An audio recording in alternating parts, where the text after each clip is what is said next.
If there's one thing it feels like Hitman 3 is going to prove, it's that IO Interactive themselves can be just as much a chameleon as their cue ball mascot manages to be as well.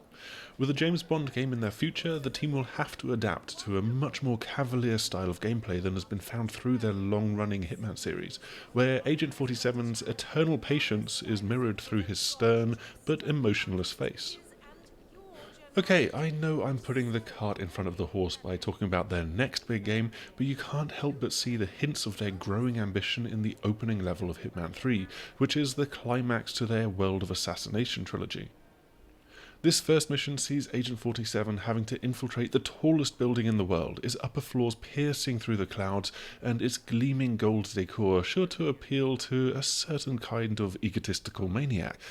How else would you go about doing so but to skydive and land on one of the external support structures? It's a classic Bond or Mission Impossible style scenario that we find ourselves in. And then you have a new tool that Agent 47 has at his disposal, again hinting at the kinds of gadgetry that we might expect to see in their recently announced Project 007.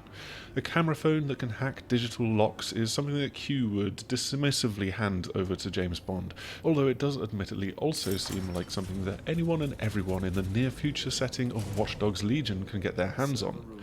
In this case, it's also a relatively limited tool, simply scanning a lock to trigger it, or being able to scan images and text at a later level. In other words, don't expect to aid and pierce your way through a level jumping between CCTV cameras, but you might have an element of that for narrative purposes. Agent 47's path is blocked by a keypad lock at one point. Honestly, this seems to stump him more than anything else in the game, and so he has to rely on his supporting cast of Diana Burnwood and Lucas Gray, who are on hand to hack the cameras for him and quickly dredge up the code that he needs. It all ties into the established gameplay formula that IO Interactive have really developed through the trilogy, creating these broad sandboxes that you can play around in and revisit time and again, taking on a mission with new and inventive solutions at their end. However, they have also catered to new players, giving enough environmental hints and mission-led waypoints so that you can simply see a mission through and move on to the next one. Perhaps coming back to follow then a different mission story assassination opportunity that the game offers up to you. There's certainly a much more cinematic feel to this first Dubai level. Should you follow Gray's lead and manage to bring both of your targets to a narrative face-off, there's certainly a more cinematic feel to this first Dubai level. It's satisfying as a linear experience, but it still gives you enough leeway to feel like you're discovering the solutions to get past a few sticky situations for yourself. The second mission, set in the Dartmoor manor, then plays in a direct contrast. IO Interactive are changing out of their suave spy infiltration costume and putting on that of a whodunit murder mystery detective instead.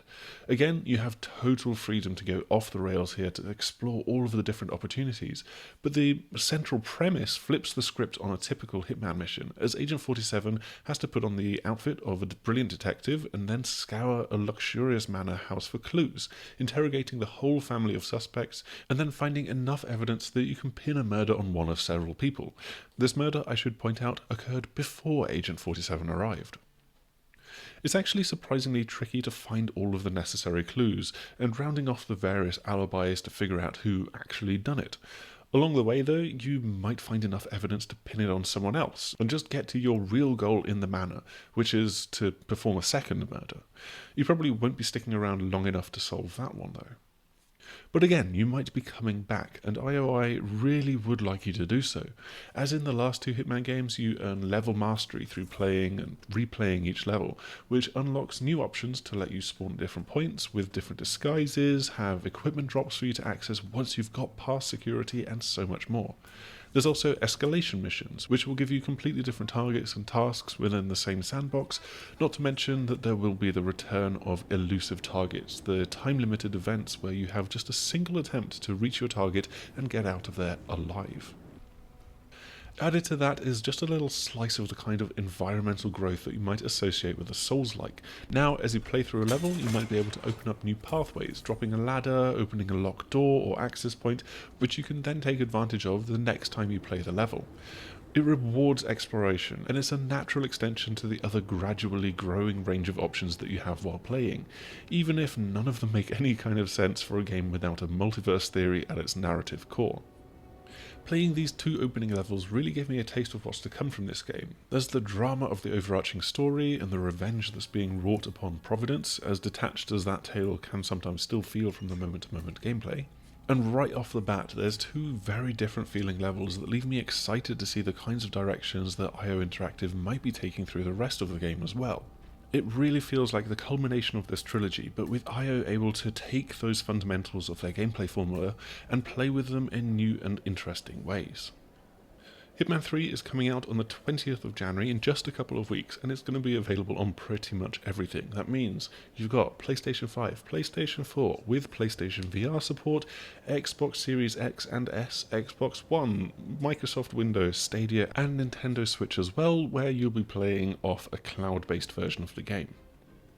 We'll be back in time for that with a review of the game over on the 6thAxis.com, where you can also find a written counterpart to this video, and as always before you go, make sure to like, subscribe, share, the usual stuff, and hopefully we will see you again soon. Goodbye!